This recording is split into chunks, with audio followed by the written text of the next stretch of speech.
आज ही Doubtnut app download करें। Doubtnut पर होगा अब आपके सभी मैथ्स, केमिस्ट्री, फिजिक्स और बायोलॉजी डाउट्स का सफाया। बस अपने क्वेश्चन की फोटो खींचो, उसे क्रॉप करो और तुरंत वीडियो सोल्यूशन पाओ। Download now. क्वेश्चन में हमें बताना है कि कितने हॉटस्पॉट्स हैं जो इंडिया के हाई बायोडाइवर्सिटी रीजन्स को कवर कर रहे हैं। सबसे पहले हम देखते हैं कि हॉटस्पॉट्स का मतलब क्या होता है।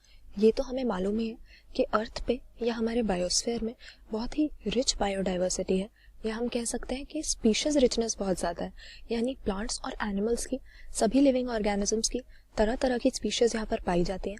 लेकिन आजकल हम क्या ट्रेंड देख रहे हैं कि इस बायोडाइवर्सिटी में तेज़ी से लॉस हो रहा है, या बहुत सारी ऐसी स्पीशीज हैं जिनकी पॉपुलेशन बुरी तरह डिक्लाइन हो चुकी है और वो नियर फ्यूचर में एक्सटिंक्ट होने का या फिर अर्थ से डिसअपियर होने का थ्रेट फेस कर रहे हैं।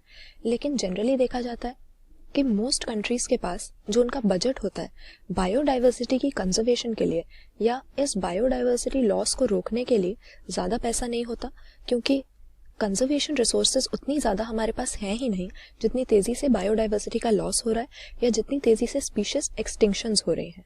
तो इसी प्रॉब्लम को सॉल्व करने के लिए साइंटिस्ट ने बायोडाइवर्सिटी हॉटस्पॉट नाम के कुछ रीजन्स बनाए हैं, जिन्हें दो क्राइटेरिया से उन्होंने सेलेक्ट किया है।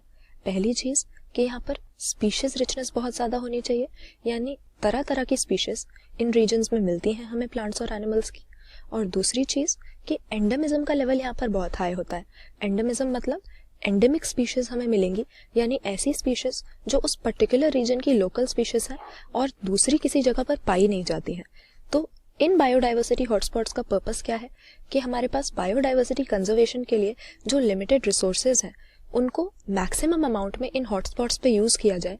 क्योंकि अगर एरिया देखें हम तो दुनिया का 2% से भी कम एरिया ये बायोडाइवर्सिटी हॉटस्पॉट्स ऑक्यूपाई कर रहे हैं। लेकिन अगर हम सिंसियरली यहाँ पर कंजर्वेशन करेंगे जो भी वाइल्ड लाइफ और वेजिटेशन है उसकी, तो बायोडाइवर्सिटी लॉस के रेट को हम 30% तक गिरा सकते हैं।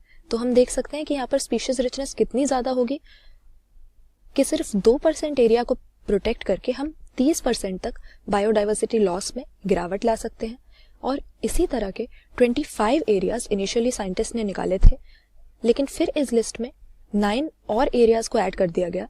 तो टोटल हमारे पास 34 बायोडाइवर्सिटी हॉटस्पॉट्स दुनिया में होते हैं। और अगर अपनी कंट्री की हम बात करते हैं तो इंडिया में बहुत ही रिच बायोडाइवर्सिटी है, ये तो हमें पता ही है। अगर लैंड एरिया से हम कंपेयर करें तो दुनिया का सिर्फ 2.4% लैंड एरिया इंडिया कवर करता है, लेकिन बायोडाइवर्सिटी का हमारा शेयर 8.1% है। तो हम क्लियरली देख सकते हैं कि स्पीशीज रिचनेस इंडिया में बहुत ही ज़्यादा है। और यही रीज़न है कि दुनिया के 34 बायोडाइवर्सिटी हॉटस्पॉट्स में से 3 ऐसे हैं जो इंडिया के लैंड एरिया के साथ ओवरलैप करते हैं, जिसमें से वेस्टर्न घाट्स और श्रीलंका को हम एक सिंगल बायोडाइवर्सिटी हॉटस्पॉट में इंक्लूड करते हैं। इसके बाद जो हमारी हिमालयन माउंटेन रेंज है, हिमालयाज भी एक बायोडाइवर्सिटी हॉटस्पॉट है। और तीसरा हमारे पास हो जाता है इंडो बर्मा। तो ये तीनों बायोडाइवर्सिटी हॉटस्पॉट्स इंडिया में आ जाते हैं। इसीलिए हमारा करेक्ट आंसर क्या हो जाएगा, टोटल तो 34 थे, लेकिन ऑप्शन बी यहाँ पर हमारा आंसर है। इन 34 बायोडाइवर्सिटी हॉटस्पॉट्स में से 3 यानी कि वेस्टर्न घाट्स श्रीलंका, हिमालय और इंडो बर्मा इंडिया के कवर में आते हैं। इसीलिए ऑप्शन बी सही आंसर मार्क करेंगे। क्लास 6 से 12 से लेके नीट, IIT, JEE मेंस और एडवांस के लेवल तक 10 मिलियन से ज्यादा स्टूडेंट्स का भरोसा। आज ही डाउनलोड करें डाउटनेट ऐप या व्हाट्सएप कीजिए अपने डाउट्स 8400 400 400 पर।